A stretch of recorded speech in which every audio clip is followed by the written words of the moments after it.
Hey, FlimsyLunchTray here, back with our Intermediate Player Guide series with part 30. Just a quick note for those watching in the present tense, whether it's the Wednesday, Thursday, Friday, or Saturday of this video going up, the week of this video going up. I do unfortunately have to postpone the Twitch streams that I was planning to do this coming Friday, Saturday, so apologies for that. Life has been crazy. It's been the whole trying to find a house extravaganza and having to deal with banks, and that's just taken an incredible amount of time. As I have a work trip next week, so I'm just not going to be able to do any of the Twitch streams this week, but I'll still plan to have YouTube videos. That's the plan next week, even though I'll be away. With that being said, here in part 30, today's video is learning from your mistakes. That's the title. I actually did a video with the same title and same theme discussion back in September 2022, but now it's June 2024, and the game has actually significantly even moved on since that time. And in that video, which I can throw at the end of this one, you know, I was showing like a tier 5, and I think we did some low mid-tier, then there was a high tier Ohio. But there's some things have different and changed since then. Today's video is just going to be me in the Tier 9 American battleship, the Iowa. And one of the things that has changed significantly since going back to the fall of 2022 has been submarines here in World of Warships. So we're about to see the team lineup here. So we're going to go ahead and pause the screen. So here you see there's no CVs, but there is a double submarine. We have 2 submarines. Enemy team has 2 submarines. And submarines have really changed the game and the things that you can and just cannot do. And so with talking about learning from our mistakes, I'm going to hit specifically this video. We're actually going to have a really good game. We're going to lose the battle though. Just spoiler alert. It will be entertaining, I promise. But we are going to make several mistakes. So on EU, which is where this battle should take place. This is when I was working on the dockyard missions for Wisconsin. I was taking Iowa out, and I needed potential damage, which we are going to get a lot this game. But I was taking Iowa out, and Iowa is among my top favorite Tier 9 tech tree battleships. For like the example you're going to see here, where mid-range, she's quite filthy with her dispersion as we go ahead and smash the Horn and possibly early celebration, and completely smashing the Auckland and getting the Dove Strike and the First Blood. But yes, we are here on EU, as I was even grinding for Montana, which I now have here on EU. On EU, this is where I was going. I think if it's still the same, I haven't done as well very recently, but I should still be quote-unquote a super unicum player in terms of win rate and random battles performance. And you know, you learn a lot from playing a lot on one server, and then you go onto another server after playing the game for several years. Then it's natural you know what ships to go for, and you've learned a lot of the base logistics in the game. But even with that being said, for myself, and I, you know, this is going to vary from player to player. This is just my personal saying here, is that there's always room to learn, always room to grow more, even though you can have really great, awesome games. But it's always trying to critique yourself. What could have we done better with our positioning? How should have we, maybe we should have turned out angled sooner here. Maybe we should have used our damage control party. We used it too early. Perhaps we should have used the repair party sooner. Maybe I should have switched to high explosive than arm. I mean, there's all these things that go through your mind. And so when I talk about this series, second video from learning from your mistakes, the biggest thing with this, and if you really want to improve as a player in World of Warships, is it's not practice makes perfect, okay? It's practice with reflection makes perfect, okay? Practice without reflection does not make perfect. Practice with reflection makes perfect. Now, I understand that there are players in this game who do want to become better. They want to improve in understanding game mechanics, this, that, and the other. There are other players who just simply don't care. Just want to chill out, you have a beer, play on the weekends. I get that too. And then there are other players who genuinely just Or there's others that just think they're the best that they can be, right? Which I think is kind of a not as healthy outlook to have, because, you know, even some of among the best players in the game will critique themselves. I mean, if you're watching some of the really good World of Warships Twitch streamers, as an example, with my phone going off in the background. So my point being, even though you can be a really good player in World of Warships, I personally want to keep pushing myself and critiquing myself and learning from my mistakes, okay? So that being said, I'm going to begin talking about what's unfolding here in the game. So you can already see we have a cyclone coming in 1:40, so that's going to kill our visibility. We have a submarine stalking us, which is really unfortunate because it makes it very difficult when you don't have a destroyer or someone to kind of scan for that. So then that really puts you in the retreating, kiting position, because you see our subs over there. He's flipped A, right? But there's just nothing really we're going to be able to do against this sub. And this sub we're going up against, this S-189, he's actually, this came into the game, let me look here. I think he came into the game recently. Well, it's October 2022 when it was initially available in one of 54 random doubloon bundles in the armory, but then permanently arrived in the game in March of 2023. And when I talk about learning from your mistakes, you know, some of the fundamental things in the game, that just happened there to the enemy Iowa, is knowing the strengths of your own ship and the weaknesses of your own ship. And that is, Iowa has a very fragile, not a fragile, but very vulnerable broadside if you catch a you catch an Iowa out like that. So I was hoping for big results, and we got big results. It's knowing not just your own ship, but also the enemy ships you're going to go up against. So that's where I'm going to have a huge mistake in this game.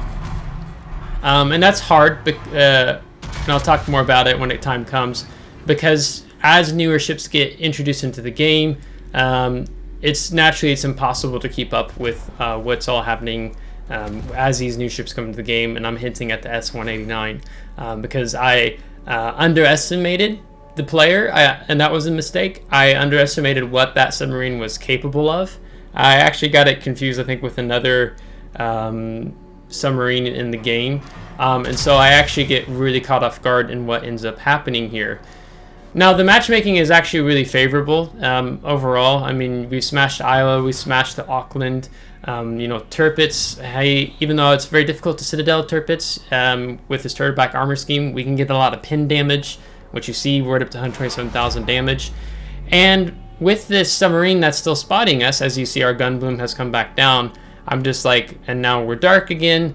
So like either he's gone under, he's gone behind islands. That makes it really tricky with submarines here in World of Warships, because you're just constantly trying to guess and figure out what might the enemy submarine player is doing. You know, if it's a surface ship, you're like, oh, okay, if I'm not spotted, he's gone behind an island, or he's beyond my 14.1 kilometer detectability range.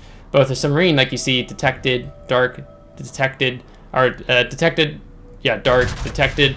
It's just really difficult to know with submarines, especially if it's a very skilled submarine player, what actually is going on. Now, we've used one repair party so far. We're trying to see if we can take out the Tirpitz here. There's a Shimanto, a tier 8. We can definitely smash him.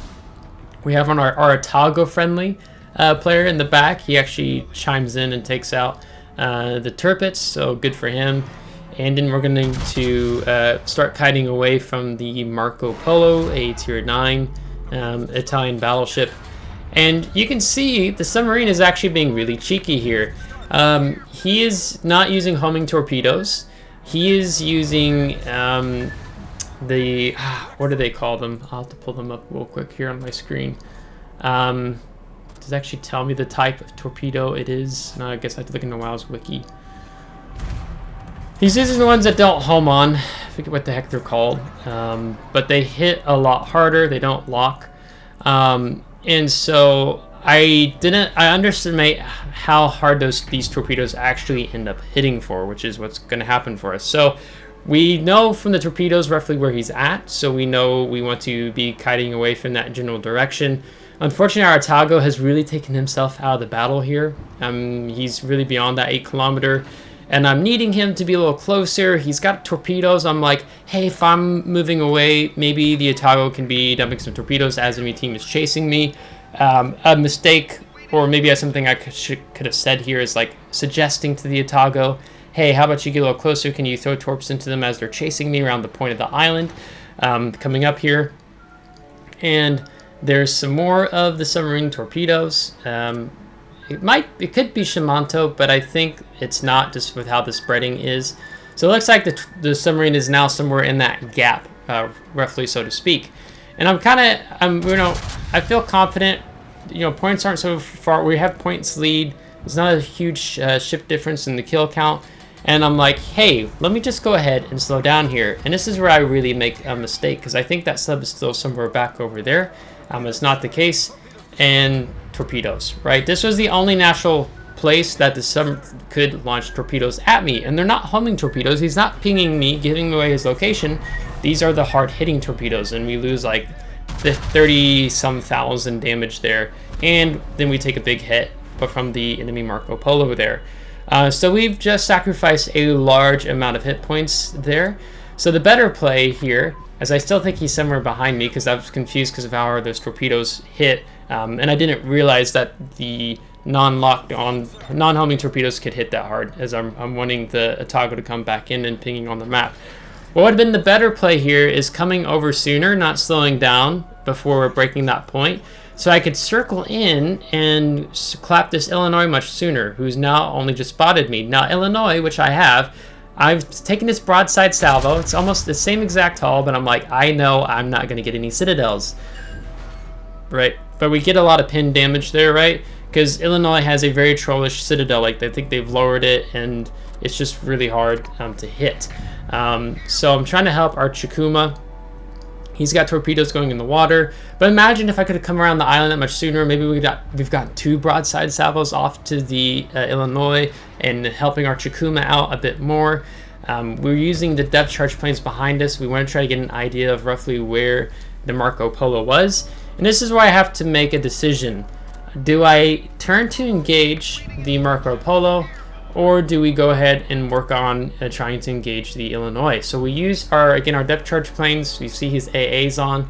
We're getting a rough idea of where he's at. And so we get some spotting from our friendly submarine. So I'm hoping submarine's not going to sit there pinging him, and all of a sudden you see Illinois secondaries firing, and there goes the depth charge planes on Illinois as he fires on the sub. So sub's kind of goofed there. We're going to get another big salvo there off on Illinois.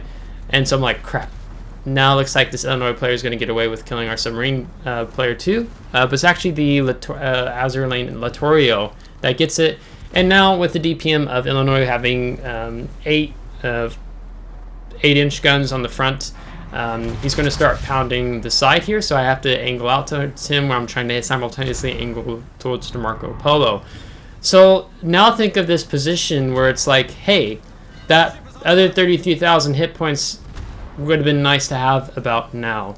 And I got selfish and greedy for damage. And that's one of the big things you have to often fight in World of Warships, is not always going for the greedy damage salvos, where you start playing selfish and then you end up sacrificing a lot of hit points. Now, the benefit here with the 8-kilometer Cyclone is I decided, hey, let me accelerate further away from the Illinois. So then perhaps I can go, he can't see me, but I can make it a 1v1 with the Marco Polo. You're always looking for opportunities to make 1v1s here in World of Warships. And so we're going to go ahead and turn around. I'm like, hey, let's see, perhaps I can try to bust a forward gun here, because I want to buy time for my next repair party to come off cooldown. And we do. We knock out one of his forward main battery turrets. And that's excellent for us, because now he's only able to fire just one right there. And we take no damage because we turn out, and it kind of hits our belt and it all bounces off. So now I'm turning out away again from the Illinois, because I'm sure he's probably wanting to close the distance on me, and I don't want him to. So our guns are loaded, our repair parties come off cooldown. So now we're going to be seeing, maybe we can bust a turret again on the Marco Polo. Not entirely sure, as the FDG detonates to Fletcher, so that's great to see. But now one of the secondaries on the Marco Polo sets me on fire, and we've lost a main battery turret as the Azurlane takes out our friendly Chapayev. So the game has gone a bad direction. So I'm kind of just, joking in chat, what more must I do? I'm not being salty. It's more of kind of a fun play thing, because sometimes you're just in these situations where it's like, crap, there's not much you can do. Now here I'm turning out, and I actually lived a little longer there because I wanted the Illinois high explosive 8-inch shells to drop down and hit my main armor belt. So that was actually effective there and turning out on the way, but it didn't really matter. With so low health, the Marco Polo finishes us off. So I said 233k in chat, but it's actually 223, not 233. So we tried. So then when you get to a point like this, it's like, hey, the battle's not done yet. I can begin to reflect, what did I not do so great here? And then I can perhaps critique, see what's happening with our remaining teammates. What can I learn from them, and kind of that could be better, or seeing them make a really good play, or also for the enemy team, learning from the other players in the game, right? I'm not just going to learn just always watching, trying to observe, reflect on myself, but also other players who make wise decisions, skilled decisions in the game, and also you learn from those who make bad or poor decisions in the game, which you're going to see a little bit of that here as well. But then it's like I begin to reflect, and I'm like, hey, that me slowing down was really greedy, and I coughed up ultimately over 40,000 hit points between what was the submarine torpedoes and the Marco Polo's AP salvo. And here's an example where I was like, well, shoot, I underestimated that S189. I didn't realize that his non-homing torpedoes hit so hard. They're like hit over 16,000 damage, where his homing torpedoes only hit for 5k. The submarine player was playing really smart. That's honestly, that's more the way I like to play subs when I used to play them back when they were still in, I don't have to, not necessarily say testing, as FTG does kill the sub, which I'm like, yes. But when they had some submarine game modes and trying it out, because you just catch players off guard versus constantly pinging them, letting them know, hey, I'm right here every few seconds. Hey, I'm right here, right? That sub played it really well. So then I have to learn, I got to remember to respect submarine players, those who are especially skilled, and not be playing as greedy. It's natural that if there's going to be any choke point for torpedoes, it's going to be right there before I go around the corner of the island. So it's like, this submarine player is like, hey, maybe this battleship player slows down, even though I can see my torpedo aiming reticle, he's actually going to outpace these, right? And then here I just see the Itago charge in, and he decides to turn broadside last second, and you can hear his torpedoes get fired. He drops them right there, right? But it's like those never would have even armed, so it's like, and then he pushes in right at the end when we actually needed him. So it would have been more helpful to have that Itago player in sooner, right? So it was a really good game overall between our damage, over 223,000. We got a first blood, we got the death strike, we got a high caliber. We were pumping out a lot of damage this game, although we misplayed in our positioning and decision making. That cost us over 40,000 hit points in one instance. And with subs still having their baked in base XP booster, we can see that the U190 on our team actually tops the score, even without having any kills, but perhaps he got some solo caps and stuff like that in there. And the Lutorio on enemy team was doing really good job. We took 151,000 damage. We tried to mitigate it as much as possible intentionally, even trying to take out the Marco Polo's turrets, which we did in one instance. We took 2.5 million potential damage, which is actually really good to a lot of damage, potential damage to take in manage in Iowa for not having as many hit points, something like a Montana. And then you can see what it looks like with the premium count all said and done. So you have to understand, as you go from being a new player to becoming more of an intermediate player, where you've been playing the game for a while and you're beginning to understand and really beginning to excel perhaps in certain areas, understanding where your strengths are and also knowing where your weaknesses are, whether those are different ship classes, ship types, this, that, and the other. It's that practicing with reflection helps make you a much better player in the game, in a willingness to learn and understand when you messed up. owning when you messed up, when you made a bad call, when you made a bad play, versus constantly blaming the team, right? It'd be very easy for this game to just blame the team for losing this, as an example. But like, hey, what could have I done better? You know, if I hadn't slowed down earlier, maybe I could took out the Illinois. And when Illinois took out, contributed to taking out the Chikuma, who killed him, and then also the sub, right? Maybe that would have tilted the game. So it's these what-if scenarios you're asking when you're reflecting. So do understand, and I say this kindly, you know, as much as it's fun or easy to just blame your team for losing, you know, also reflect on yourself. Hey, what could have I done better here? And reflecting on what could have I done to perhaps bring about a victory, bring about a win in the game, or make these certain decisions that weren't selfish, focusing on just my damage, but also, you know, trying to get the win, even if it means I'm going to get less damage, less base XP, because, you know, this, that, and the other. So with that being said, I hope you liked today's video and reflecting on this, and we'll continue on with both the Immediate Player Guide series. Maybe there's another video too soon to come to the new Player Guide series, but this is a video series that definitely still has much more to go for sure before we even probably tackle like Veteran Player Guide series, because I want to improve in certain areas before I think of making a series like that. So if you liked today's video, give it a thumbs up. If you didn't, give a thumbs down. Subscribe if you want to see more. If you're subscribed, thanks so much. I really appreciate it. And if you are supporting on Patreon, thank you as always. And we'll catch you next time. Take care.